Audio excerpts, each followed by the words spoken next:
Happy Monday, everyone. So today I'm talking about ancestor money, and I also want to say I have 2,000 subscribers, so that's very exciting. So that happened around last week sometime.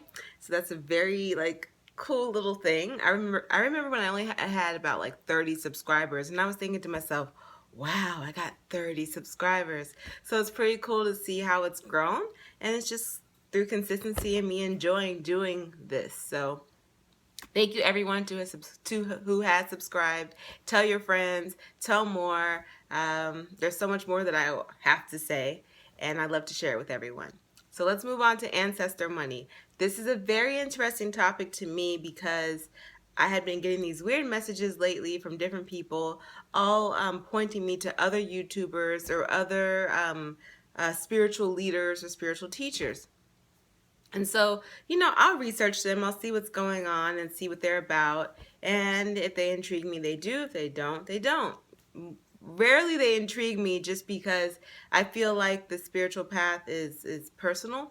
And when I notice that they're looking for a sense of followers in a religious sense almost, when they're creating their own religion, that's when I have an issue for me personally. And I want you guys to know, for me, this isn't about me creating a religion or anything like that. It's more about helping people be confident in who they are, and that's it. That's really like my biggest goal. When I started doing this and expressing myself, it was because on my own spiritual journey, I had to develop confidence, and that was like that challenge, that struggle.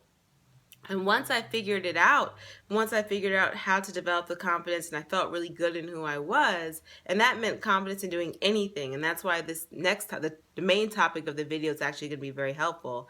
And me developing that confidence, I started to understand how many people didn't have it. And that is one of the main reasons why people get caught up in religion, because essentially they're trying to follow someone else's concepts that they figured out just by them reading. And now you don't want to read and do your work and just say, okay, well, I'll follow you. Well, that's a problem. So I always encourage you guys to do your own work, do your own research, figure things out for yourself, all right? So ancestor money. Someone asked me about ancestor money. They asked me, how does it work? And they also asked, is it good for an altar? And should they take their own money from their wallet to burn it? All right. So had to do my research on ancestor money because honestly, I didn't know what it was about. And I work with my ancestors all the time. So for me, I never felt the need to burn money or anything like that. I like to burn candles. I like to have conversations and communication. And yes, I enjoy a good ritual. But burning fake money, I've never done. So ancestor money, if you guys don't know, you can find this in Asian stores a lot of times. I saw it just in my Asian store probably a few weeks ago. You see a lot around the Chinese New Year because they like to burn around that time. And it's like just these big bills of like money, fake money. Sometimes it's an American, it'll have like what's the guy? Benjamin Franklin on there, the $100 bill, or you'll see others. You can do Monopoly money, stuff that you get from the kids store. I've heard someone frown upon Monopoly money. So everyone has like these stories about how it's supposed to be done and why it's supposed to be done. And the main thing is that you're supposed to be feeding your ancestors energetically. That's like the main thing. And by burning it, the idea of lighting that flame, it's like creating a light and you're connecting to your ancestors energetically. So the money is symbolic for wealth for them and the other realm. Another person said that if you have a dream and she a star goddess said this, and I like her. She said that if you see a someone come into your dreams as poor, your ancestors, grandma, something like that, then it's good to give them the money and burn the money. One person said you hold it in your left hand. I forget who did this, and then burn it with your right. All this stuff, okay?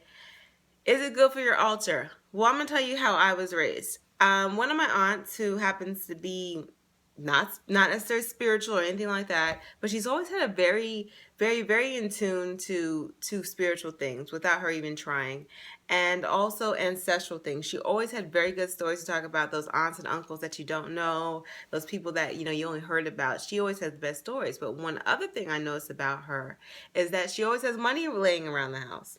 Always. There's always money laying around the house. So I've taken up that habit too. So I like to have money just spread out throughout the house. And if in a sense you can see it as, I put it on my dresser and different things that actually serve as altars. Like I have an altar back here and there is money on this altar. And that's just because I saw money laying around. So I said, hey, that's a good idea. So when I'm researching ancestor money, you can imagine I thought to myself, hey, I guess I'm onto something. Am I going to burn the legal tender? Nah, I'm not going to do that. Meaning I have like regular money. Am I going to do that? No. But I do have, and I also collect money. So when I travel and go to a different country, I always bring back money. So like in a way, I've already made my first million just by living in Korea. And I have, so I have like, I think 1,000 won and, just like a lot of, different bills in different areas. So I always just collect the money and just spread it around, spread the wealth. And I like to see it. I'll go into each room and there's always money somewhere.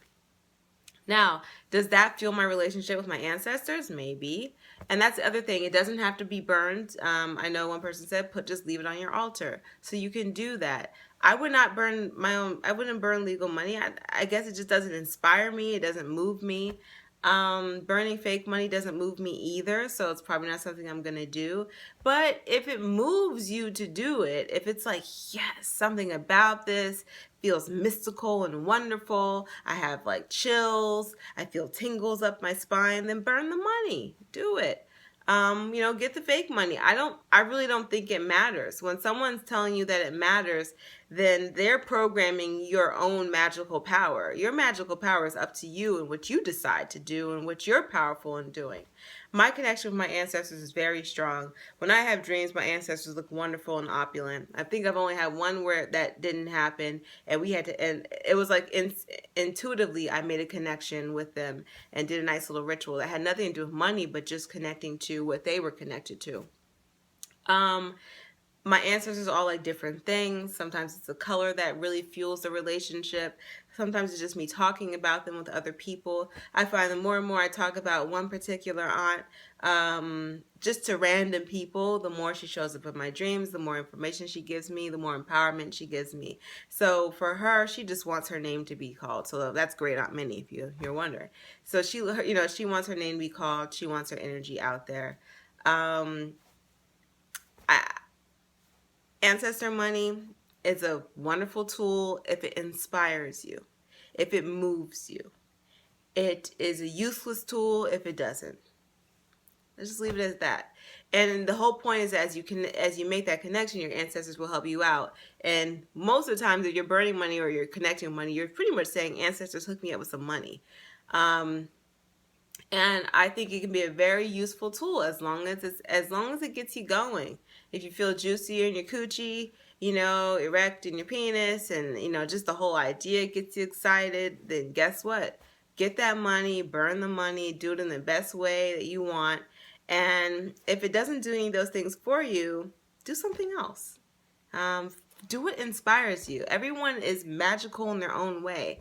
Me, it's visualization. It's communication. That's the kind of stuff that inspires me and works for me. Other people are more physical and they need that. Yes, I like my altars, but it's not the strength of, I would say, my magical practice. It's really just my mind and my imagination. So I hope that answers your question, and I hope it gives you a more grounded, balanced perspective, because I know there's a lot of stuff out there.